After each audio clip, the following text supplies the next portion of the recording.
Hello everyone, इस video में एक इंपॉर्टेंट टारगेट के बारे में बात करने वाला हूँ। वो है आपका संविधान संशोधन का, यानी कि कॉन्स्टिट्यूशन में जो अमेंडमेंट हुए हैं, जो संशोधन हुए हैं, वो बहुत इंपॉर्टेंट है। उससे रिलेटेड क्वेश्चन यूपीपीएससी के द्वारा बहुत ज़्यादा पूछे जाते हैं।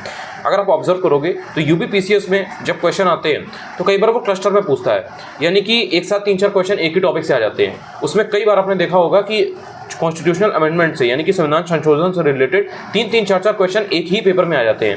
अगर आपको विश्वास ना हो तो आप पेपर उठा करके देख भी सकते हैं। 2022 के पेपर देखिएगा, उसके पहले के पेपर देखिएगा, तो आपको देखने को मिलेगा कि सर्टेन सेट ऑफ क्वेश्चन हैं वही बार बार रिपीट होकर के आ रहे हैं। पंचायत वाला जो अमेंडमेंट है वो तो आप अगर देखोगे तो पिछले 15 सालों से लगातार पूछा जा रहा है। हर एक साल छोड़ करके वो क्वेश्चन आपको देखने को मिलेगा। और यूपीपीसीएस में नहीं पूछा जाएगा तो किसी दूसरे एग्जाम में जरूर पूछा गया होता है, तो मतलब वो पूछा ही जाता है। तो इससे आपको ये समझ में आता है कि कॉन्स्टिट्यूशनल अमेंडमेंट यानी कि संविधान संशोधन का चैप्टर बहुत अच्छे से तैयार करना है और पहले तैयार करना है। बाकी के चैप्टर ठीक है, इंपॉर्टेंट हैं जो मैंने आपको, लेकिन जिस सीक्वेंस में मैं बता रहा हूँ उस हिसाब से अगर आप करेंगे तो आप देखेंगे कि आप उन क्वेश्चंस को पहले तैयार करते चले जा रहे हैं जो आपसे ज़्यादा पूछे जाने के चांसेस होते हैं। आरओ में भी इसी तरह से होता है कि 2-2, 3-3 क्वेश्चन एक ही टॉपिक से कई बार पूछ लिए जाते हैं, एक ही थीम से पूछ लिए जाते हैं। तो इसमें सबसे पहले तो आपको ये देखना है कि जो संविधान संशोधन है वो होता कैसे है, मतलब उसके लिए क्या चीज़ ज़रूरत होती है। विशेष बहुमत की ज़रूरत होती है, साधारण बहुमत की ज़रूरत होती है, या फिर जो स्टेट्स हैं उनका भी अनुमोदन, उनकी भी संस्तुति की ज़रूरत होती है। तो ये आपको समझना है भारतीय संविधान के किस पार्ट में, एक्चुअल में किस आर्टिकल में पार्लियामेंट को ये शक्ति प्रदान की गई है कि वो कॉन्स्टिट्यूशन को अमेंड कर सकते हैं। तो ये आपको देखना है। उसके अलावा जो मेन अमेंडमेंट है, यानी कि जैसे सबसे पहला वाला कब हुआ, जैसे कि मान लीजिए 1951 में पहला वाला हुआ है, वो कौन सा हुआ, उसने किस आर्टिकल में चेंज किया। उसके बाद में जो 52nd वाला है वो कब हुआ, 1985 में हुआ या कब हुआ। फिर 61 वाला कौन सा है, उसमें क्या प्रोविज़न है। 61 के बाद में आपका 69 वाला बहुत इंपॉर्टेंट है।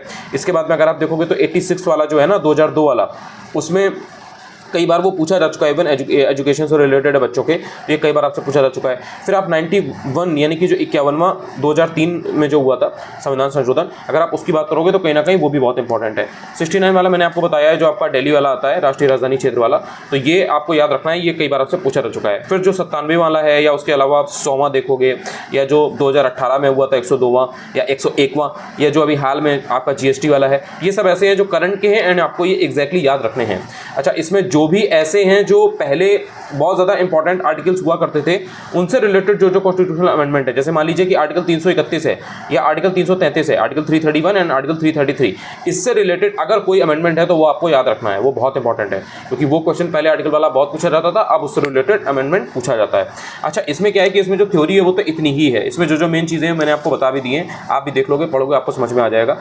इसके अलावा जो क्वेश्चन है इसमें वो बहुत ज़्यादा इंपॉर्टेंट है। तो क्वेश्चन में आपको 2.5 घंटे भी अगर लगते हैं ना तो कोई बड़ी बात नहीं है, बाकी 1 घंटा आपको थ्योरी में भी लग सकता है, लेकिन जो इसके क्वेश्चंस हैं इनको अच्छे से तैयार कर लीजिएगा, क्योंकि ये बदल करके हैं, तो इसमें आपको बिल्कुल भी कंफ्यूजन नहीं होना चाहिए। और जो एक्सप्लेनेशन है उसको अच्छे से पढ़िएगा, क्योंकि अगर आपने एक्सप्लेनेशन को अच्छे से नहीं पढ़ा ना तो आप कॉन्सेप्ट नहीं समझ पाएंगे कॉन्स्टिट्यूशनल अमेंडमेंट का, कि अमेंडमेंट कैसे होता है, क्या होता है। और जो इस टाइप के क्वेश्चन है ना, मैच द फॉलोइंग वाले, ये एकदम रट लीजिएगा। ये अगर आपको एक्जैक्टली याद है ना तो इससे क्या है कि आप बहुत ईजिली क्वेश्चन को सही कर पाते हो, क्योंकि आप कहीं ना कहीं एलिमिनेट करना सीख जाते हो, आप चीज़ों को मिलाना और उनके बीच में कनेक्शन बिल्ड करना जाते हो। तो इसलिए इस टाइप के जितने भी क्वेश्चन है, जैसे ये वाला है जिसमें मैंने आपको बताया हुआ था, जो क्रोनोलॉजी वाला क्वेश्चन आता है, तो ये आपको ध्यान रखना है। इसमें देखिए इन्होंने 2 केस दे दिए और 2 अमेंडमेंट दे दिए, 24वां और 42वां, यानी कि 24th एंड 42nd।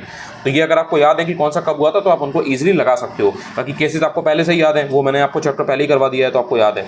अब जैसे केशवानंद भारती का केस का महत्व इसलिए है क्योंकि, तो अब इसमें इन्होंने बताया हुआ है कि उन्होंने जो संविधान की मूल विशेषताएं उसको प्रतिपादित किया था सुप्रीम कोर्ट ने इस केस के थ्रू।